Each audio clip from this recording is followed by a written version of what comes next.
So this wisdom, but so he's going to give us some skills here, right? That will allow us to do these types of things, right? To work through these difficult questions and to, in an artful way.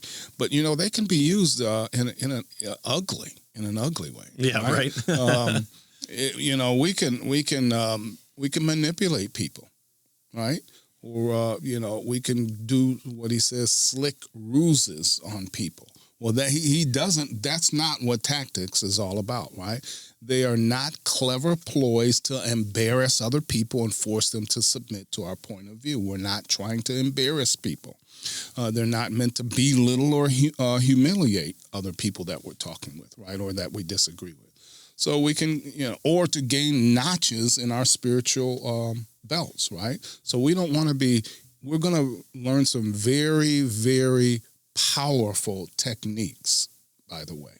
Very powerful techniques that can be abused by us if we're not careful. And so he wants to warn us that that we shouldn't do that with these particular techniques. And I will say that there are areas within the atheist camp too that have kind of not taken his specifically as saying like, oh, this is the anti-tactics or the a-tactics or whatever fun thing is. But street epistemology, if you've heard of that, kind of takes that type of approach and kind of makes you think, oh, well, they really do have a good point because here's all their talking points. Here's where they want to direct the conversation. Mm-hmm. They're not always being truthful in the mindset that they're coming at. And so, can we do that too? Can we say, I've got this friend at work, and I really just want to preach the gospel to that person, and so I'm going to invite them over for the purposes of, hey, you're living with your girlfriend, and I have to get you to stop doing that. That's right. No, we of course we want everyone to live sinless, including each other, but we need to have that understanding of good gospel discipline and also responding in love and being open and honest, because there's no point in not being open and honest about it. We're not secretly keeping tallies. 100% of all salvation belongs to God, and I'm sorry, but he doesn't need you, but he utilizes us, and because we have a relationship with him, and we want to have a relationship with other people in that same way. And then just finally, the goal is this, and it sounds bad, but it's purposely saying this way.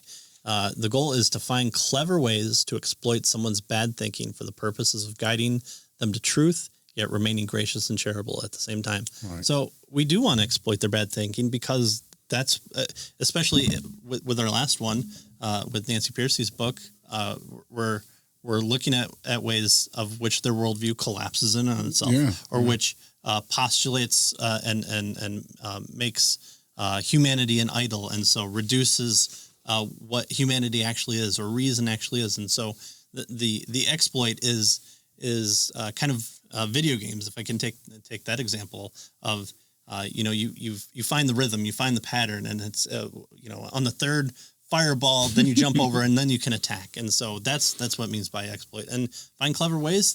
That's exactly it. You're having a conversation where you're talking about deep things. And so if someone is talking to you about abortion and brings up how that there's statistics for rape and incest, that's going to hit emotional chord. And so what's a way that we can combat that and make that not so, such a hard-hitting point, or at what it seems to be as a hard-hitting point. And so this is kind of what I was alluding to earlier when I said that this was kind of a critical thinking book.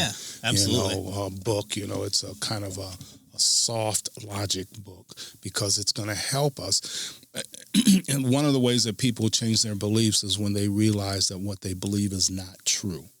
And so what this book allows us to do is to kind of bring that to the surface, help them to see that, and then in a gracious way, help them to move toward the truth is what he's trying to get at here. Yeah. People often make foolish and fundamental mistakes in thinking when it comes to spiritual things.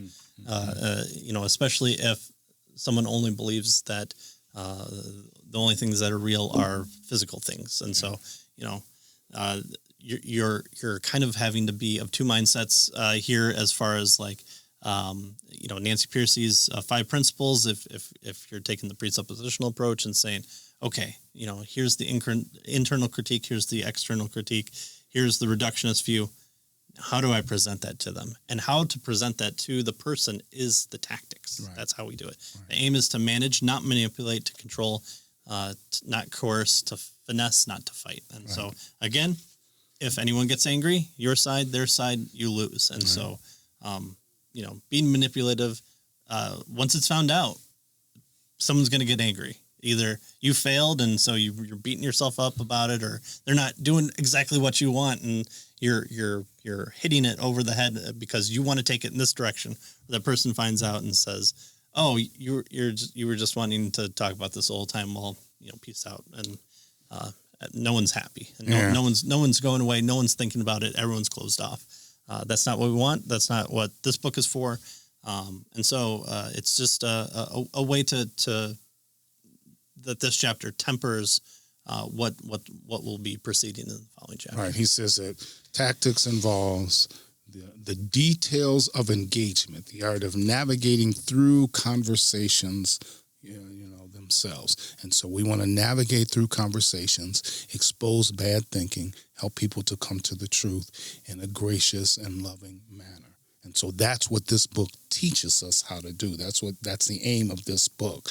And so I think this is going to be really helpful for folks as we work our way through this. Yeah.